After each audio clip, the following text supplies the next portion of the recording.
السلام علیکم ورحمۃ اللہ وبرکاتہ۔ آئی فار اسلام میں آپ کو خوش آمدید کہتے ہیں۔ آج کا موضوع ہے خواجہ سرا کا مسجد میں باجماعت نماز پڑھنا۔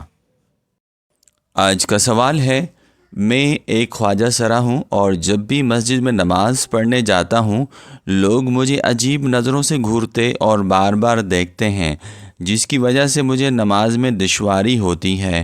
کیا میں گھر میں نماز ادا کر سکتا ہوں؟ اس کا کوئی گناہ تو نہیں؟ جواب میں مفتیان کرام فرماتے ہیں، خواجہ سرا میں اگر مردوں کی علامات غالب ہیں تو وہ مردوں کے حکم میں ہوگا۔ اس صورت میں وہ عام مردوں کی طرح مسجد میں ہی جماعت سے نماز پڑھے گا۔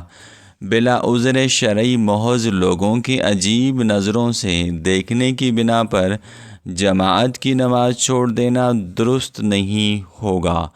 لیکن اگر خواجہ سرا میں عورتوں کی علامات غالب ہیں تو عورتوں کے حکم میں ہوگا۔ اس صورت میں عورتوں کی طرح گھر میں ہی نماز پڑھنی ہوگی۔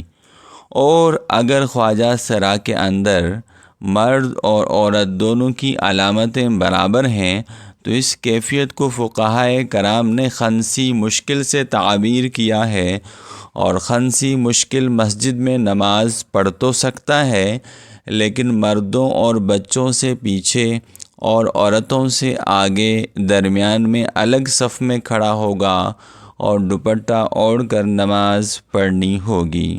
واللہ عالم بالصواب۔